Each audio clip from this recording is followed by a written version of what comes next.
Ada satu hal yang paling dibenci oleh orang yang menyakiti. Bukan balasan, bukan kemarahan, bukan air mata, tetapi diam. Bukan diam karena kalah, tapi diam karena tidak lagi bisa dikendalikan. Saat kamu berhenti bereaksi, berhenti menjelaskan, berhenti membela diri, disitulah sesuatu yang tidak terlihat mulai terjadi. Kepalamu tenang, tapi kepala mereka justru ramai. Diammu bukan kosong. Diammu mulai menggila di pikiran orang yang ingin melihatmu jatuh. Selama ini banyak orang diajari bahwa jika diserang maka harus melawan. Jika disudutkan harus membela diri. Jika difitnah harus menjelaskan. Seolah-olah harga diri bergantung pada seberapa keras suara yang keluar dari mulut.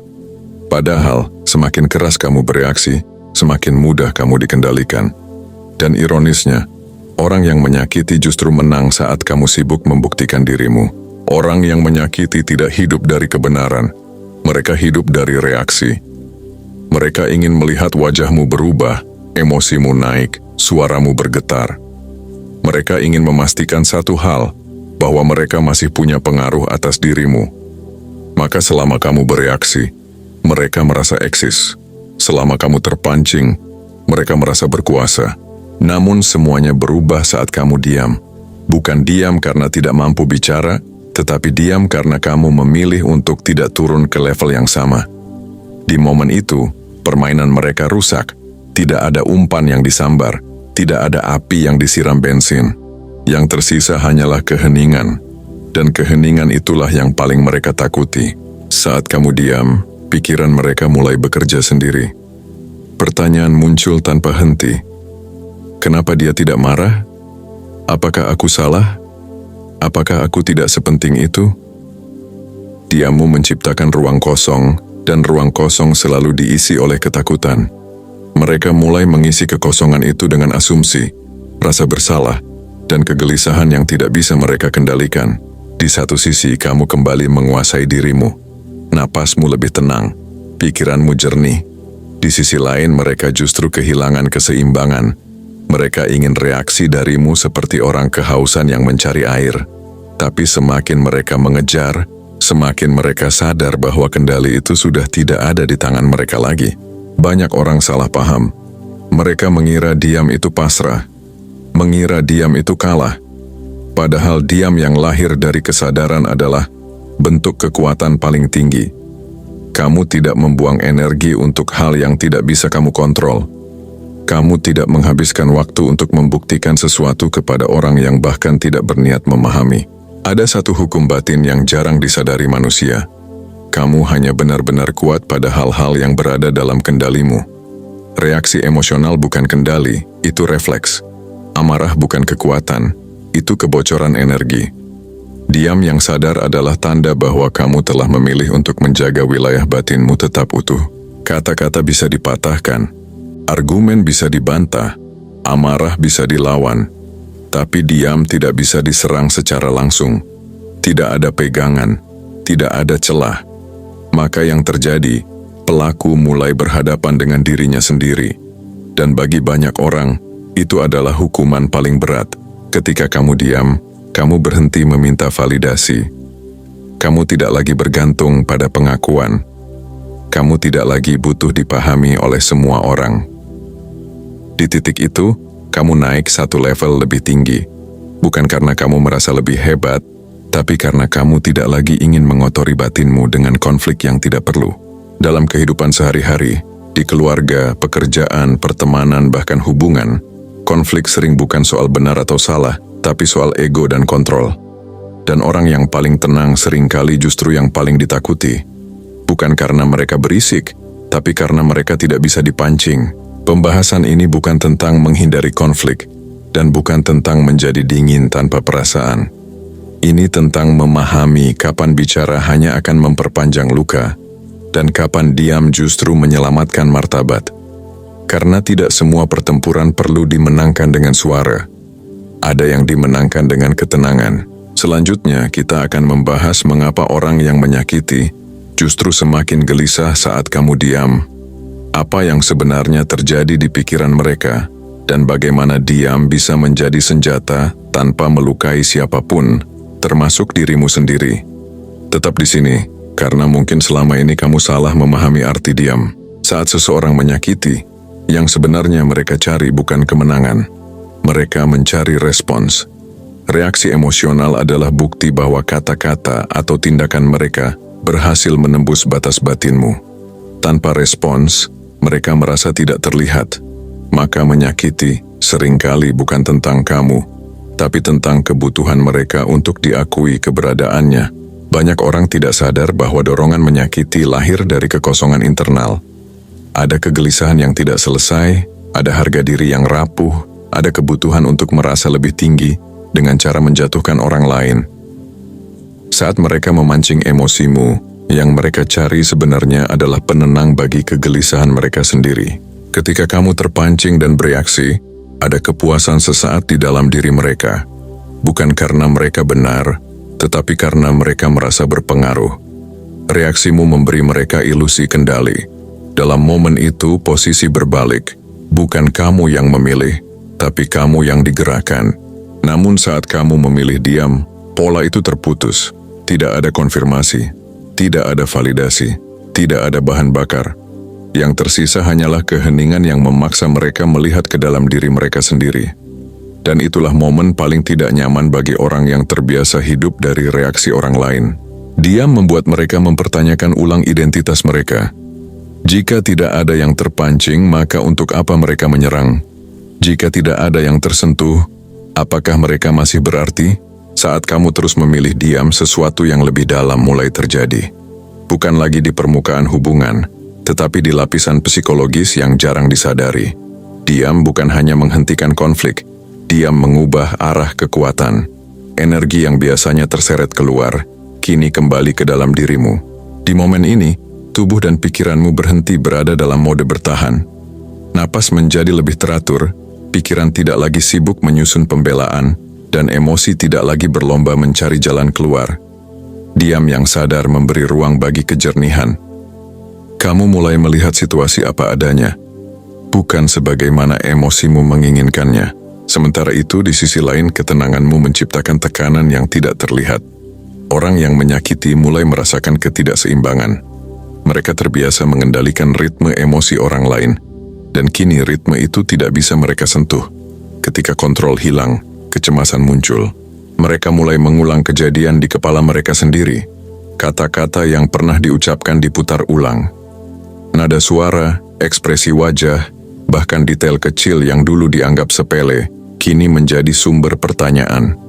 Dia membuat ingatan bekerja tanpa henti, dan pikiran yang terus berputar adalah sumber kelelahan batin. Yang membuat diam semakin kuat adalah ketidakpastian. Mereka tidak tahu apa yang kamu pikirkan. Tidak tahu apakah kamu terluka, acuh, atau justru telah melampaui semuanya.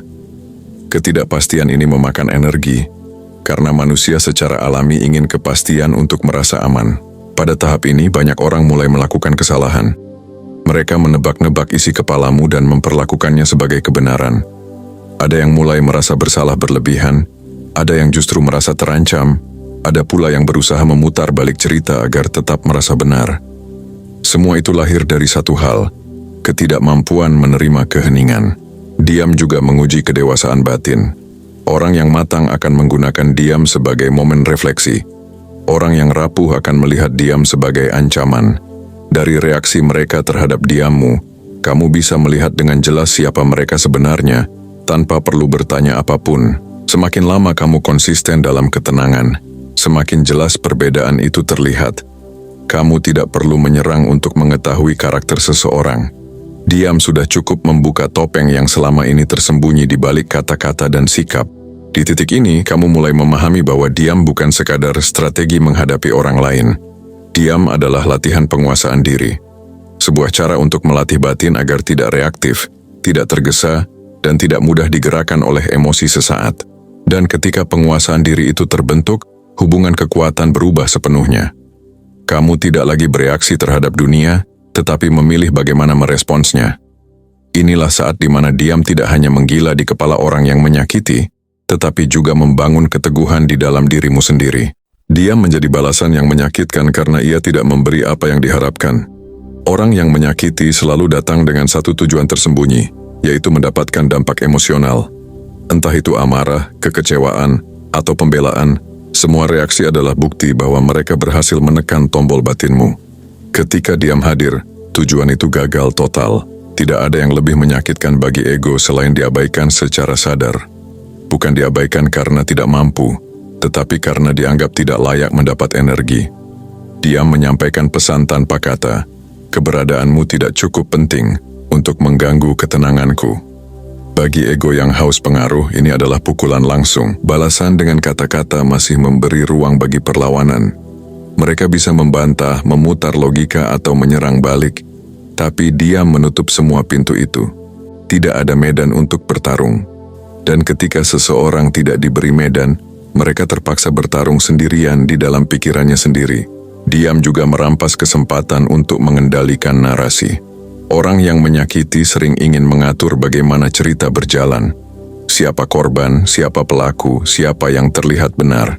Dengan tidak merespons, kamu menghentikan alur cerita itu.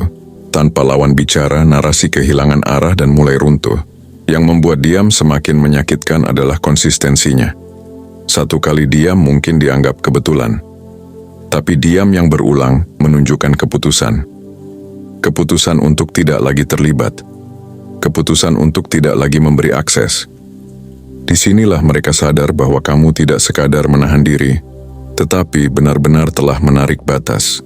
Dia memaksa orang yang menyakiti berhadapan dengan konsekuensi internal.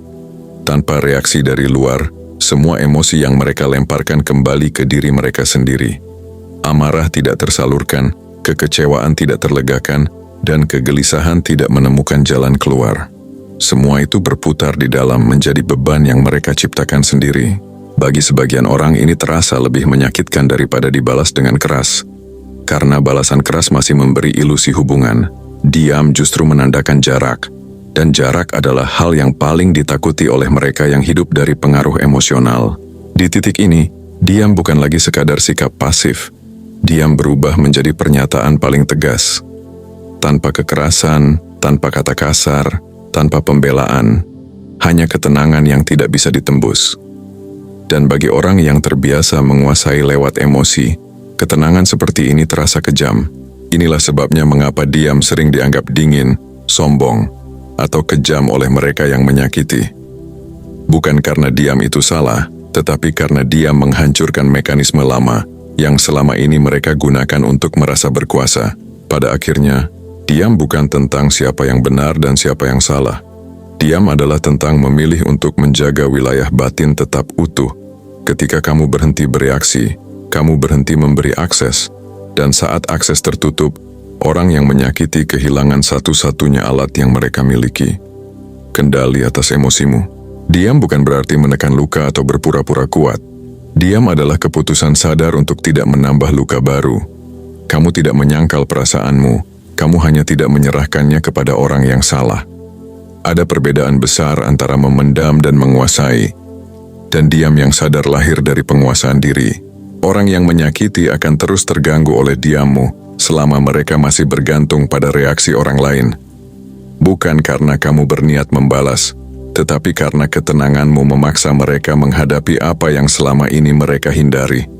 Dan tidak semua orang siap bertemu dengan dirinya sendiri. Ketika kamu konsisten dalam diam, sesuatu berubah secara permanen.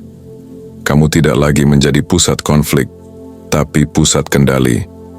Kamu tidak perlu menjelaskan, tidak perlu membuktikan, tidak perlu menang di mata siapapun. Ketenanganmu sudah menjadi jawabannya. Dia mengajarkan satu hal penting. Tidak semua hal layak mendapat suara, dan tidak semua orang layak mendapat reaksimu. Energi adalah aset batin yang mahal. Memberikannya sembarangan hanya akan membuatmu lelah tanpa hasil. Jika selama ini kamu merasa harus selalu membela diri agar terlihat kuat, mungkin sudah waktunya mengubah cara pandang. Kekuatan sejati tidak selalu terdengar. Kadang justru hadir dalam keheningan yang tidak tergoyahkan. Jika pembahasan ini terasa dekat dengan pengalaman hidupmu, biarkan diam itu bekerja. Tidak perlu diumumkan, tidak perlu dipertontonkan. Cukup dijalani dengan sadar dan konsisten. Dan bila kamu ingin melatih ketenangan batin yang tidak mudah digoyahkan oleh dunia luar, pastikan untuk terus mengikuti pembahasan selanjutnya.